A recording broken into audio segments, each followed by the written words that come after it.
Hi everyone. My name is José Correia, and I will present my work titled Probabilistic Fatigue Life Modeling based on Koppelman and Baskin and the Smith, Watson, and Topper criteria on a wind turbine wedge connection. So I am from University of Porto. As you can see, looking to the Iberian Peninsula in northwest region from Portugal. So here you can see overview about our University of Porto, more dedicated to the engineering, science and technology. We have different kind of research centers. I am from Construct and also from Liao. So here we can see what kind of institutes, interface institutes that we have. I am from INEGI and also from research unit Construct. And of course, here we can see a lot of spin-offs that were created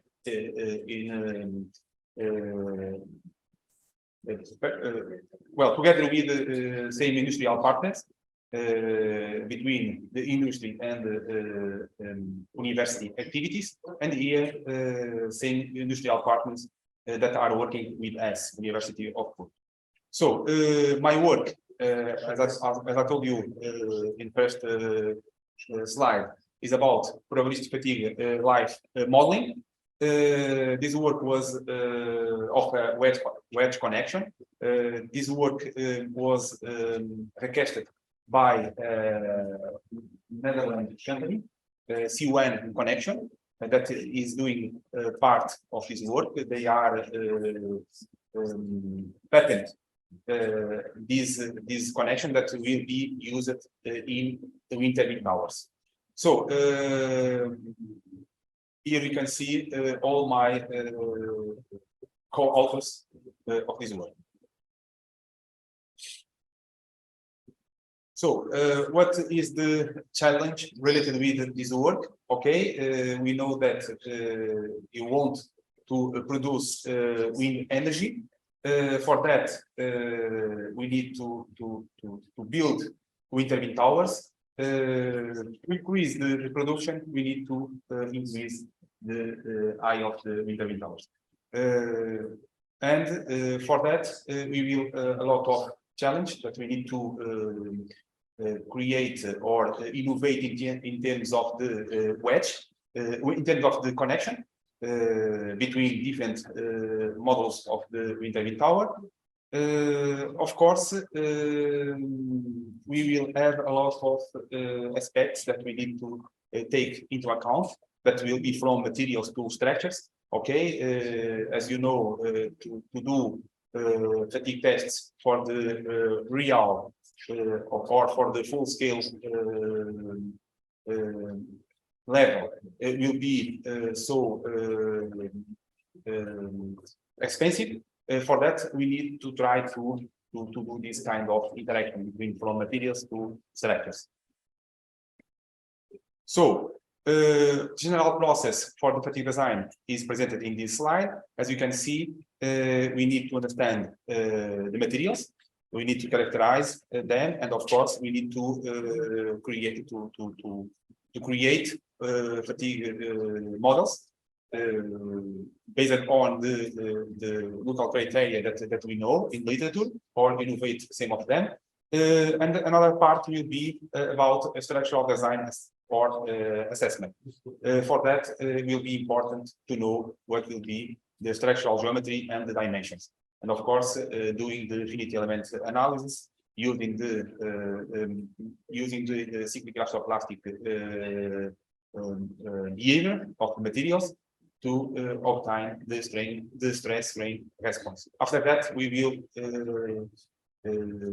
will be able to do the fatigue damage assessment and of course the calculation.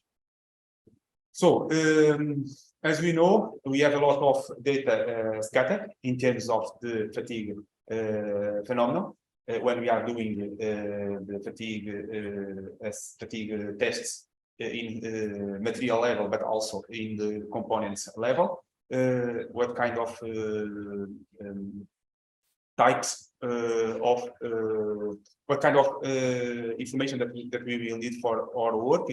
We will need material property, geometry, what was the manufacturing process used, what kind of loads that we have, and of course it will be important to know what kind of environment will be exposed or materials. So all of them are important for us. Of course, why not to look from the grain scale to structural detail. As we know, one more time, we will have a lot of scatter in terms of fatigue when we are doing fatigue tests. Of course, it will be from the same defects that are not detected during the production of the structural components, or maybe from materials. That will be a lot of influence in terms of the final results. For that, as you can see here, we need to apply the probabilistic model. So, our work is to intend to study or to evaluate what will be design and care for this new wedge connection that has been proposing. So for that we need to do material tests and also to move for a new scale that will be the detail where we can look for the critical component of this new connection that we are proposing. So why we are proposing this C1 wedge connection? As I told you before, we would like to produce wind energy, and for that we need to build towers. But of course, our towers have been increasing so much to produce more energy. For that, we need to innovate in terms of the connections. So here we can see a picture that of the first wind turbine tower that was installed in the Netherlands Sea to do the tests. Okay. So here we can see that we have same information about this kind of typical connection that we are proposing. Of course, not exactly with the same conditions that we have. For that, we will do fatigue tests, not so much, as you can see, as you know, is so expensive to do a lot of tests for this complex connection. Of course, for this study, we are using high strength steel that is 460 steel. Here we can see the information that was collected from the literature. Here we can see the mechanical and fatigue properties for this steel, and the coffin Manson Baskin model for the strain life data. So was that we did a experimental campaign in terms of the fatigue tests. Two kinds of specimens were tested. One of them where we didn't improve the surface of the component, and other fatigue tests where the geometry was improved in terms of the surface. Here you can see that the surface treatment has influence in terms of fatigue life of the component. And here we can see what kind of failure modes that were observed. Of course, some of them are not exactly located in the place as was expected. Why? Because we are applying a kind of preload in the block that will do a pressure in the surface of the wall. And of course, this kind of block we will introduce this kind of block preload will introduce different kind of conditions in our connection, and if you will add same defects in our all, the failure mode will change, as we was observed.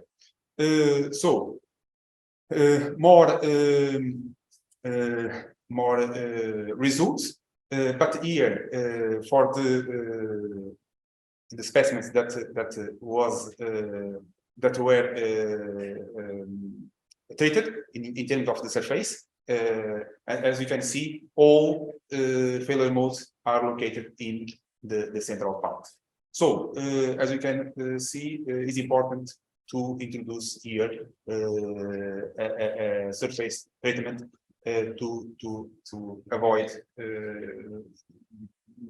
different kind of failure modes that will change the behavior of our connection. So, in this slide, we have the fatigue strength modeling in terms of the application of the industrial codes, Aero Code, BS 7910, and also the NV standard. So, after the application, the recommendation from this code, we can observe different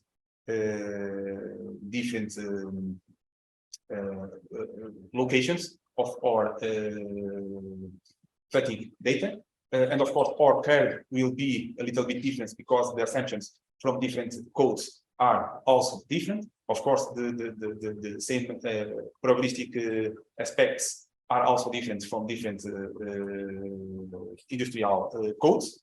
For example, for the Aero Code, we have two slopes, and we can go to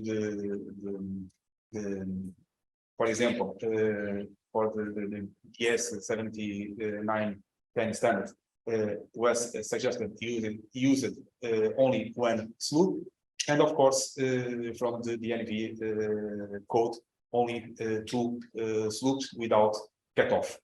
Okay.